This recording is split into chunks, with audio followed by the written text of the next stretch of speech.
Hi, and welcome to this short film on Abject Bodies, the Demonisation of the Working Class. For this short film, I'll be using the case study of the working class, and more specifically, the chav. Tyler defines social abjection as how the force and impact of averse emotions relate to a subject's particular vulnerability to abuse by power, and as we can tell, the chav is a perfect example of this. There are many definitions and theories around the concept of class, with one of these being Marx and his idea of there being two main classes from the perspective of capitalism and the labour market. Marx suggests that human history can be described mainly in terms of struggle between classes. He says free man and slave, patrician and plebeian, in a word, oppressor and oppressed, stood in constant opposition to each other, carried on an uninterrupted, now hidden, now open fight, a fight that each time ended either in a revolutionary reconstitution of society at large or in the common ruin of the contending classes. Thus, the two main classes theorised by Marx are firstly the bourgeoisie, the rich, powerful ruling classes that own the labour market, and below this, the proletariat, the workers of capitalism and the labour force.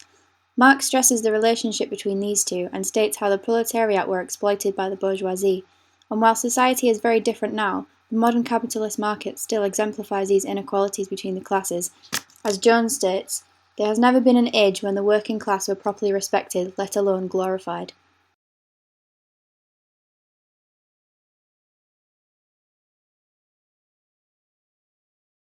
Marx also makes a distinction between a class for itself, the subjective consciousness of a social group, and a class in itself, the objective characteristics of a group. However, objective characteristics can also turn into stereotypes, many negative, of the working class and subclasses within. One of these is of the chav. There are many stereotypes and ideas revolving around the body of the chav, and some of these are shown below.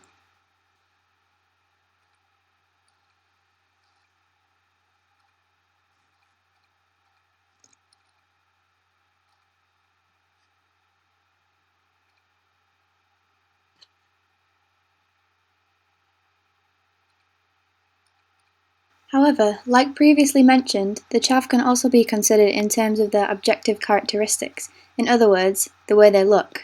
For example, male chavs wear clothes and jewellery which come from a market, they have an attitude problem and smoke since the age of 11. Female chavs wear tight trousers and when they sit down their thongs show, have fake blonde hair as straight as an ironing board, or they have the Croydon facelift. So, chavs are and can be seen in a negative light, but also, as we've seen, they can be judged based on their lifestyle choices, and this is another way of considering class. Crampton theorises that the common understanding of class is related to style, lifestyle, prestige, rank, and so on. She says that classes are groups that indicate patterns of material advantage and disadvantage in modern societies, and one of the main criteria for a prestige style or lifestyle is the amount and quality of material belongings. Those with more or better education, taste, materials and lifestyle will be of a higher class. Thus, this naturally creates hierarchies of status and influence, as some things and lifestyles will be regarded as more respectable than others. This allows for various identities and stereotypes, and the working class chav body is no exception of these stereotypes and subjugation at the near bottom of the hierarchy, as mentioned earlier.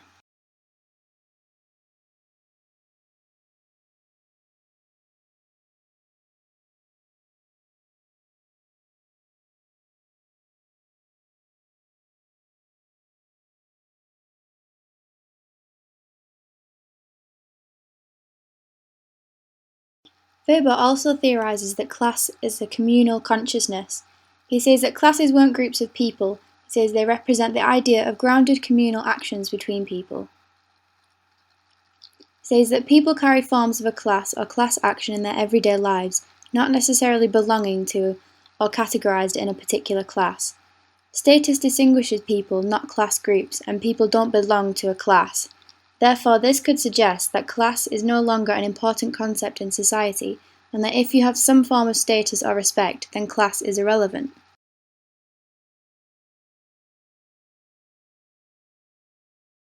There are many people who believe that class as a concept is irrelevant, and that a person's chance at succeeding in society is not determined by their social class.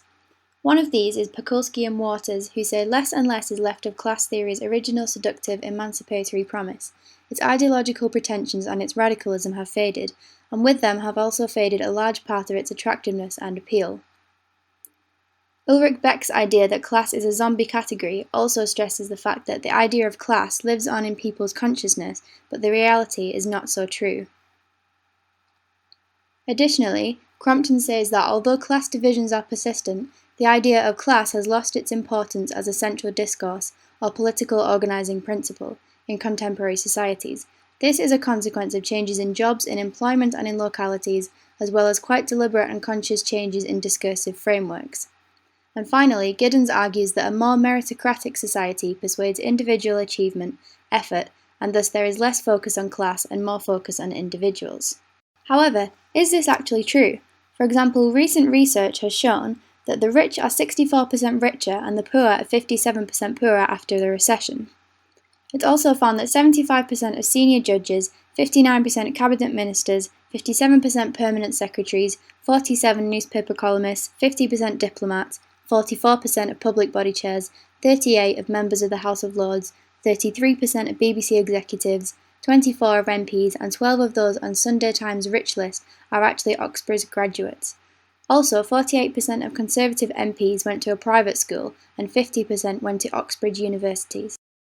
These statistics evidence the fact that perhaps class should not be dismissed as a key idea of sociological thought, as obviously there isn't currently equality with people of different intelligence, cultures, and so on.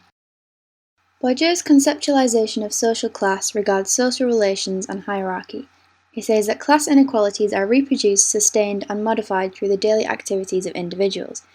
He also says that groups of people and individuals can be classified via capitals, and these are economic, cultural, social, and symbolic. He also says that these can combine in various different ways to create a group's habitus, which is the unconscious system of dispositions shared by people of the same group or class. However, these can naturally create hierarchies and advantages and disadvantages, as different dispositions, styles, cultures, and so on, associated with particular groups are valued and not valued accordingly. Working class, chavs, or people on benefits are seen as work-shy and bordering on the criminal, whereas middle and upper class are seen as examples of hard work, morality, and sobriety. Therefore, working class people on benefits, for example those on the Channel 4 documentary Benefit Street, will therefore be stigmatised for their position in society, and working class can find it difficult to break out of negative associations of them, because they're so widespread and invasive, and therefore this proves the underlying societal structures of inequality. To summarise this short film, here is a sound clip of one of Britain's most well-known stereotypes of the chav, Vicky Pollard. And here comes the nation's cleverest woman. Can I help you? Battered sausage, chips, deep fried pizza, chips. Rochelle want chips. Excuse me? Hey, I'm talking to Rochelle! I can't believe you've just done that. Yeah, I want chips. Another chip. I'm sorry, we're not a chip shop. Whatever. Nor a bank. You know, we're a building society. Yeah, but new, but yeah, but new, but yeah, but new, but We do yeah, but... current accounts, savings, mortgages. Speak English. We have no shareholders to pay dividends to. And our focus is our customers. Would you like an account? Yeah. With ketchup on the side.